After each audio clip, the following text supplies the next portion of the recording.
তোমাদের কি Diwali shopping start হয়েছে? আমি কিন্তু চলে গেছিলাম দিওয়ালি শপিং করতে। আর দিওয়ালি শপিং মানেই আমরা বুঝি ঘর সাজানোর জিনিস। সেখানে থাকবে মাটির প্রদীপ, অনেক লাইটস, ক্যান্ডেল, আরও কত কি।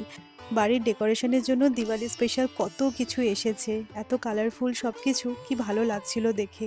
আচ্ছা, তোমাদের মাটির প্রদীপ বেশি ভালো লাগে নাকি ক্যান্ডেল জ্বালাতে বেশি পছন্দ করো? আমার কিন্তু তেল দিয়ে মাটির প্রদীপ জ্বালাতেই দিওয়ালিতে বেশি ভালো লাগে।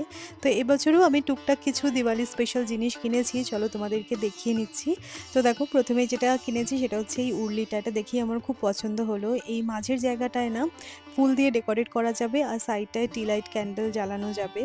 তো এটার দাম নিয়েছে মাত্র 199 টাকা।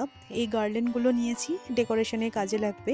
আচ্ছা, এগুলোকে বলে কান্দিল। আমি ঠিক জানি না যে কলকাতায় এই জিনিসটা পাওয়া যায় কিনা, বাট মহারাষ্ট্রে দেখেছি প্রত্যেকের বাড়িতে এই কান্দিল ঝোলাতে দিওয়ালির আগে।